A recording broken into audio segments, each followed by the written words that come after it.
Hi, you You guys. have a better background Isn't that than great? any other journalist we've It's spoken true. to. So It looks like a gorgeous. club, a dance club. Is that where you are? Where are you coming to us from? My house. Amazing. I'm coming Looks to you so from the good. comfort of my home, honey. I know, and her lipstick matches her wallpaper. You look great. Hey, Wendy, y'all are hilarious to me. All right, so let me just say, I was on a show called Heart of Dixie for like 4 or 5 years. And when I watched the Chicken Sisters, I felt like I had been transported back into Bluebell, Alabama. I Oh got my my entire life. gosh. I was That's such a cracking up. compliment. That show is great.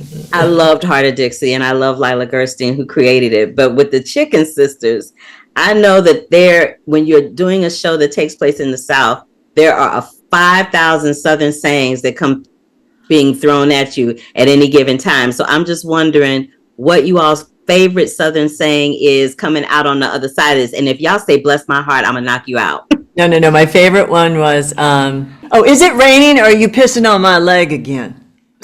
I love that one. That That's was a my good favorite. one. How My about you? favorite was this one day that we were shooting, Leah had the line, "You guys are acting like a couple of dang ding dongs," but she couldn't get it right. I don't think Ding she'd dang mind me saying it. So dongs. over take and take over again, she would say, "You're acting like a couple of ding dang dongs." We were dying. Made it Actually, up. people in the South do say stuff like that.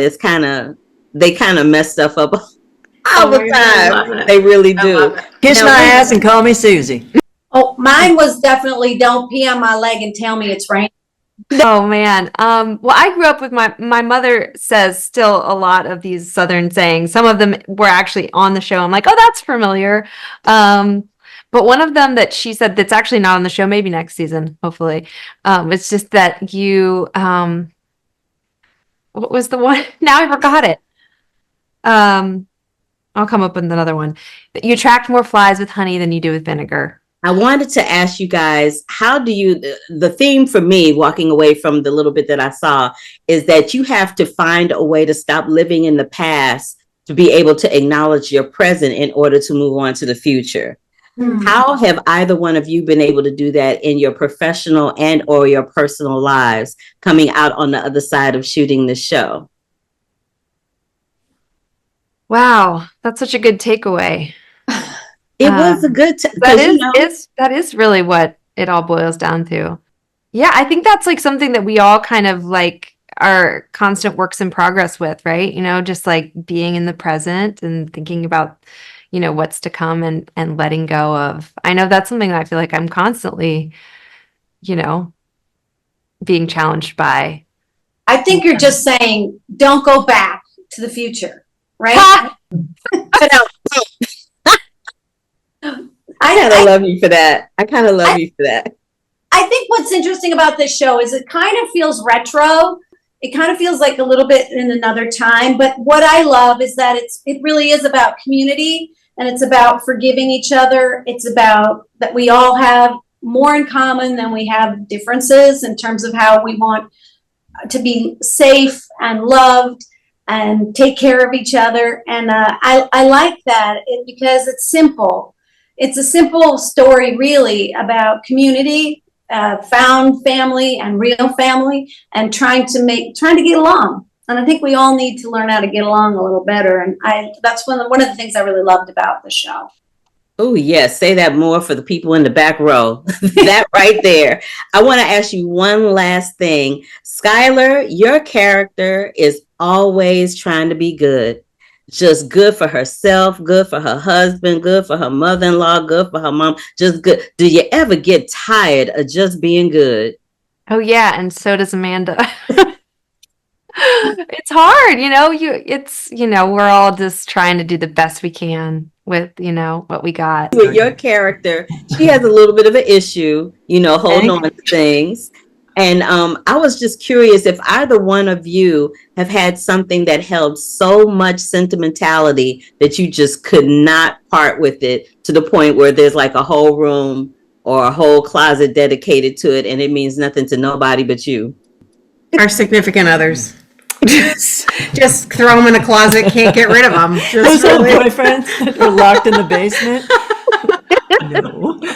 That is hilarious. I'm not like that at all. I don't. I do not care about stuff. I've never cared about stuff. My mom said that she would, put all this thought into my presents when I was a kid, and all I wanted to do was hang out with people. And I think that's pretty true for me. So you're not a material girl. I say that in my designer dress that I love so much. I like clothes, but I don't care about stuff. I don't. I think if I hoard anything, it's photographs. I have wall-to-wall photographs of the people I love in my office, and I keep thinking I really need to thin this out because you can't even see them anymore because there's so many of them. But I don't know who to banish from my little world in there. Now you can't banish anybody because they're gonna come in there and they're gonna see that they're gone. Oh, They're shit, like, I "What didn't happened to my Go get picture?" the frame. They're gonna feel some kind of way. You can't do that. No. You can't do that, Wendy. Feel some kind of way is good. Feel some kind of way. Is really good. Now, this show also deals with how you have to stop living in the past in order to embrace the present to make room for the future, right? Mm-hmm. What did it take for either one of you at any point in your life or career to stop living in the past to embrace the present and make way for your future? That's a great Therapy. question. I mean, like a lot of therapy. I think it's probably the only way to answer that. I don't know. I think that, I think you said it pretty well, which is, it's funny. I think you actually kind of have to do the opposite, which is that you have to really go back to your past and put your arms around your past and stop avoiding your past and like feel the feelings that weren't safe to feel then. And that it's actually by stopping running and turning around and looking at it that is the thing that is really liberating. I love that. And I think for me, one of the most salient moments in my life and career, I was with Gloria Steinem, and we were going. You just dropped this. Do you want to? Is this name that she just dropped on the ground? I thought she. I was with Planned Parenthood, and we were in Florida. We were going door to door and hosting events, and this was when Al Gore was running, and she gave me the best piece of advice I've ever had. We had to give speeches that night to raise money, and she gave the most powerful speech. It was just stunning. About when a very sympathetic doctor had agreed to give her an abortion when she was on her way to study women in India and knew that she didn't want to get married, she didn't want to have kids, she knew what her future, what her track was going to be. And on the way home that night, I said, God, when I grow up, I'd love to be just like you. And she said, don't ever say that. Because we need all the voices at the table, and you have a unique voice, and your job is just to hone what you have and your strengths and use them for good. And I thought that's so much better than trying to be like somebody else, than trying to duplicate what somebody else's path was. You have to find your own and just try to work to be the best version of yourself that you can be. Wow. Well, that was impactful and impressive, yeah. Wendy Malick. I can't ask another question after that. Okay, yes, bye-bye. You can do it. You can do it. Because actually I'm out of time too. So, But I want to thank y'all. It was really a pleasure to talk to you. You're the best. You're just as lovely and funny and fresh and vibrant during this interview that I had with you as you are on the show. And I enjoyed it very much. And I can't wait to see how it all unfolds. Thank you. Thank you. Thanks. You're welcome. See you next time. Bye. Bye. Bye.